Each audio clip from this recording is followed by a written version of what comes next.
Brief कर रहा हूँ, जिंदा नहीं सका। एक 1 मिनट 2 मिनट्स करता। ఓకే. మీడియా ప్రతినిధులందరికీ నమస్కారం అండి. నా పేరు ఇమాం. నేను ముస్లిం మైనారిటీ డెవలప్మెంట్ అసోసియేషన్ యొక్క వ్యవస్థాపక అధ్యక్షుల్ని.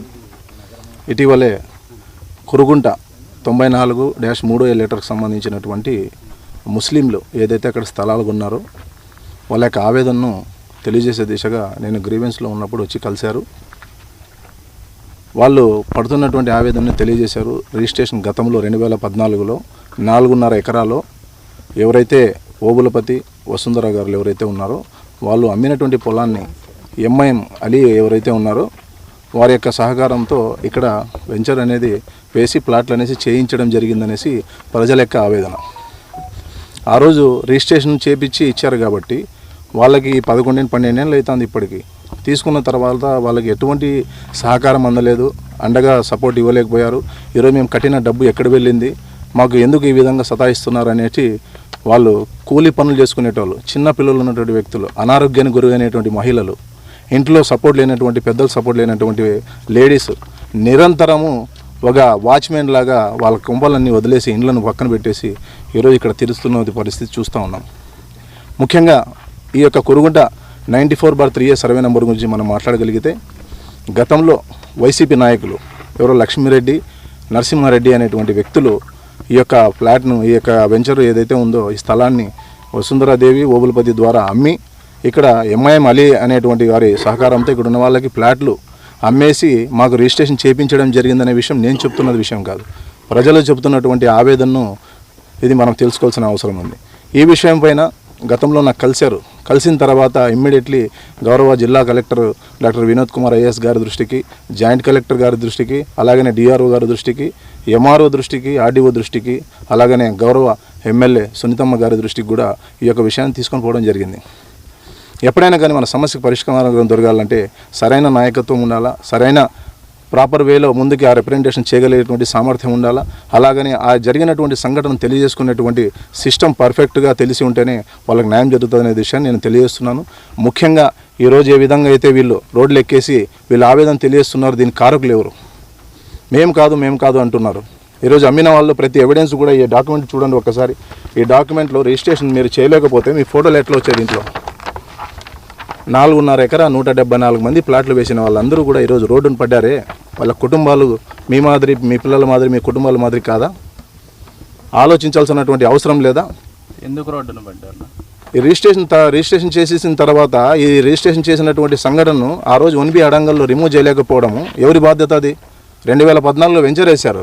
వెంచర్ వేసేటప్పుడు ఇది అసైన్ ల్యాండ్ కింద చూపిస్తుంది. అసలు ఈ ల్యాండ్ సంబంధించిన ప్రభుత్వ భూమిని అమ్మడం, కొనడం అనే విషయం మీకు తెలీదా? తప్పని తెలియదా మీకు? ఏ విధంగా మీరు ఈ విధంగా వేసి ప్రజలు మొబైల్ పెట్టేసి డబ్బులు దోచుకునే ప్రయత్నం చేస్తారు? ఇటీవల చూసాం. ఈరోజు ఈ కాలనీలో 11 ఏళ్ళ తర్వాత ఇక్కడ నిర్మాణం చేసుకున్నటువంటి హౌస్లు కూడా ఉన్నపరంగా ఇండ్లు ఖర్చు పెట్టుకొని ఏదో కూలి పని చేసుకొని 200-300 కోట్ల రూపాయలతో తీసుకున్నటువంటి డబ్బులతో వాళ్ళు నిర్మాణం చేసుకొని అప్పులు చేసి వడ్డీలు తెచ్చుకున్న డబ్బులతో ఆ ఇండ్లు కూడా హుటాహుటిన ఉన్న పలంగా ఎవరికి తెలియకుండా జేసీబీ పెట్టేసి ఈ ఓబులపతి అనే వ్యక్తి, వసుంధర అనేటువంటి వారికి సహకారంతో మన ఏం పేరు నామకా నాగార్జున అనేటువంటి వ్యక్తి, వడ్డే నాగార్జున అనే వ్యక్తి ఉన్న పలంగా అక్కడికి సైట్లోకి రావడము ఏంటి అనే విషయం అని అడిగితే మేము వేరే వాళ్ళతో తీసుకున్నాము, వాళ్ళు అమ్మారు అనేసి ఇతరులకి మధ్యవర్తిగా ఉండేసి చెప్పేసి ఉన్న పలంగా ఇక్కడ కూల్చడం ఏంటి? ఎవరు సపోర్ట్ తీసుకొని మీరు ఈ విధంగా ముస్లిమ్స్కి అన్యాయం చేసే పరిస్థితి చేస్తున్నారు? మీకేమో మీ ప్రభుత్వాలు ఉన్నప్పుడు గౌరవించే దిశగా మీరేమో ముస్లింలను ఏదో ఉద్ధరిస్తాము, ఏదో చేస్తామనేసి ఈరోజు ముస్లింలందరికీ ఈరోజు రోడ్డు నిలబెట్టినారే. గతంలో ఉన్నటువంటి వైసీపీ నాయకులు దీనిపైన దృష్టి సాధించాల్సిన బాధ్యత మీ పైన లేదా అని నేను అడుగుతున్నా. అదేవిధంగా ఈరోజు గవర్నమెంట్ సంబంధించినటువంటి వాళ్ళు కూడా టీడీపీ సంబంధించిన నాయకులు ఈ ఎవరైతే ఉన్నారో ఈ వడ్డే నాగార్జున అనే వ్యక్తి ఎవరైతే ఉన్నారో ఆ వ్యక్తి ఇక్కడ ఉన్న పలంగా వచ్చి ఈ విధంగా చేయడం, ఇమ్మీడియట్లీ మాట్లాడిన వెంటనే ఆయన వెనక్కి వేయడం, ఈ వెనకలో ఎవరున్నారో నాయకులు దయచేసి మేము చెప్తున్నాము, ఒకరిని విమర్శించాలని కాదు, ఒకరిని దూషించాలనే లక్షణం మంది కాదు. ముస్లింలు విశ్వాసులము, నమ్మితే వాళ్ళతో విశ్వాసులుగా ఉంటాము, అదేవిధంగా సహకరిస్తామనే విషయాన్ని తెలియజేసుకుంటూ ఎవరైతే దీంట్లో ఎంఐఎం వాళ్ళు ఎవరైతే ఉన్నారో అలీ గారు మీరు పూర్తిగా బాధ్యత తీసుకొని వీళ్ళందరికీ న్యాయం చేసే దిశగా మీరు ముందుండేసి ఈ యొక్క కార్యక్రమాన్ని సద్వినియోగం చేసుకోవాల్సిన బాధ్యత మీ పైన ఉంది. మిమ్మల్ని నమ్మి వాళ్ళు వచ్చారు, ఆ పక్కన వ్యక్తులు ఎవరో చూడలేదు. దీనిపైన ప్రతి విషయము మీకు తెలుసు. ఇది మేము ఒక ప్రెస్ మీట్ సమావేశం ద్వారా మీకు ఒక సూచికగా తెలియజేస్తున్నా. నేను పూర్తి స్థాయిలో ఈ సమావేశంలో మాట్లాడదలుచుకోలేదు. ఇది మీకు హింట్ ఇస్తున్నాం, దయచేసి వాళ్ళకు న్యాయం చేయాలా. ఇదే విషయం పైన ఇటీవల జరిగినటువంటి గ్రీవెన్స్లో కూడా గౌరవ శాసనసభ్యులు శ్రీమతి పడ్డాల సునీతమ్మ గారి దృష్టికి కూడా తీసుకొని పోతే ఈ విషయం నాకు తెలీదు, వేరే వాళ్ళు ఎవరో చెప్తే నేను చూశాను, ఖచ్చితంగా దీన్ని పరిశీలిస్తామని చెప్పేసి చాలా సానుకూలంగా చాలా అందరితో కూడా ప్రతి ఒక్కరితో మాట్లాడారు. ఖచ్చితంగా దానికి న్యాయం చేస్తాము, మా దృష్టికి అయితే రాలేదు, ఇది ఉన్నపలంగా ఈ విధంగా జరుగుతానే విషయం వేరే వాళ్ళు తెలిసింది, నువ్వు మంచి పని చేసావు తీసుకొని వచ్చేసి ఈ విషయాన్ని ఖచ్చితంగా ప్రజలందరికీ మంచిగా చేస్తామనేసి వాళ్ళు తెలియజేశారు. మేము మన సమస్య ఏదన్నా ఉందంటే ప్రజలకు మనం ఒక బాధ్యతాయుతంగా ఒక నాయకత్వం వహించేటప్పుడు మాట్లాడేటువంటి భాష చాలా ఇంపార్టెంట్. మనం మాట్లాడేటప్పుడు ఎదుటి పక్కన ఉన్నటువంటి కుటుంబాలు మా మీద ఆధారపడి ఉంటాయి.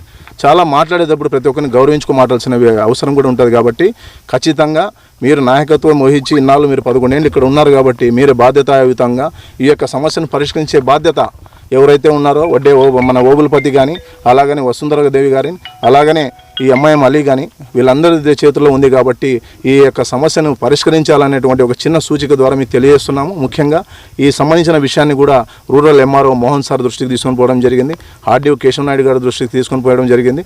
మేము మా లెవెల్లో మా దృష్టికి వచ్చిన తర్వాత ఒక జిల్లా విజిలెన్స్ మానిటరింగ్ కమిటీ సభ్యుడిగా ప్రభుత్వం దృష్టికి తీసుకొని పోయే దిశగా, ఒక ప్రజాప్రతినిధి దృష్టికి తీసుకొని పోయేదిగా ఒక ప్రాపర్ వేలో నా వంతు సహకారం అందజేస్తూ రోడ్డుపై పడినటువంటి ముస్లింలకు అండగా నిలిచేటువంటి ఒక బాధ్యతతో ఈరోజు సహకారం అందించడం జరిగిందనే విషయాన్ని తెలియజేస్తున్నాను. ఖచ్చితంగా మీరు ముస్లింలకి అండగా నిలిచే ప్రయత్నం చేస్తూ వాళ్ళ ప్లాట్లు వాళ్ళకి కేటాయించే దిశగా ప్రజాప్రతినిధులు కానీ, అలాగనే జిల్లా అధికారులు కానీ దీనిపైన స్పందించి త్వరిగతిన చర్యలు చేపట్టాలనేసి తెలియజేస్తున్నామనేసి మీడియా ముఖంగా తెలియజేస్తున్నాం. Thank you so much. అదేవిధంగా ఏదైతే ఈ కురుగుంట సంబంధించిన 94/3A సర్వే నెంబర్లో ఉన్నటువంటి బాధితుల సంబంధించిన ఆవేదనను అర్థం చేసుకొని ఇక్కడ లోకల్గా ఉన్నటువంటి టీడీపీ సంబంధించిన నాయకులు కావచ్చు, అలాగనే కొంతమంది ఇతర పార్టీలకు సంబంధించిన వాళ్ళు కూడా ఖచ్చితంగా మీకు సహకరిస్తాం, ఇది ప్రజలను మనము ఇబ్బంది పెట్టే కార్యక్రమం కాదు, ఖచ్చితంగా మీరు ఇచ్చే పిలుపుకి ప్రజల యొక్క ఆవేదనకు సహకారంగా అండగా నిలుస్తామనేసి ఇక్కడ లోకల్గా ఉన్నటువంటి టీడీపీ నాయకులు ఇతరులు కూడా మాకు మద్దతు తెలియజేయడం జరిగింది. ముఖ్యంగా ఆయన నారాయణ స్వామి గారు ఇక్కడ ఉన్నటువంటి టీడీపీ నాయకులు ఎవరైతే ఉన్నారో స్థానికంగా ఖచ్చితంగా ఆ కాలనీకి సంబంధించినటువంటి ఏర్పాట్లకు ఏదైతే ఉన్నారో ఖచ్చితంగా సునీతమ్మ గారి దృష్టికి తీసుకొని పోయి సహకరిస్తామనేసి తెలిపినందుకు మా ఇక్కడ ఉన్న కురుగుట బాధితుల సంబంధం అందరి తరపున హృదయపూర్వకంగా వాళ్ళకి ప్రత్యేకంగా ధన్యవాదాలు తెలియజేస్తున్నాను. మీడియా వాళ్ళకందరికీ నమస్కారం సార్. మాకి ఈడ ఈ స్థలాలు తక్కువ రేట్కి అమ్ముతున్నారని ఎంఎం అలీ గారు మాకి చూపిస్తే మేము తీసుకున్నాం సార్. మేము తీసుకున్న తర్వాత మీరు ఇండ్లు కట్టించుకుంటే మీకు మేలు అని చెప్తే మేము ఇండ్లు కట్టించుకున్నాం సార్. ఇండ్లు కట్టించుకున్న తర్వాత మేము 12 ఏళ్ళు అవుతుంది సార్ మేము ఇండ్లు కట్టించుకొని. ఇప్పుడు లేదా ఓబులపతి వసుంధరమ్మ వచ్చి మేము మీకు అమ్మలేదు అని చెప్పి జేసీబీ పెట్టి మా ఇండ్లన్నీ కూల్చేసినారు సార్. మేము డైలీ కూలీగా పని చేసేవాళ్ళము. ఆడ కూలీలు చేసుకొని ఇక్కడ తెచ్చి కట్టుకున్నాం. నీళ్లు లేకపోతే ఆ వంకలో నుంచి ఎత్తుకొని వచ్చి ఇండ్లు కట్టించుకున్నాము. ఇప్పుడు మేము రాత్రప్పుడు లేనప్పుడు చూసుకొని వచ్చి జేసీబీ పెట్టి అంతా కొట్టించేసినారు. ఇప్పుడు ఏమి అని అడిగితే మాకు ఎవరు కూడా సమాధానం ఇవ్వడం లేదు సార్. మాకు ఎట్లయినా కానీ న్యాయం చేకూర్చండి సార్.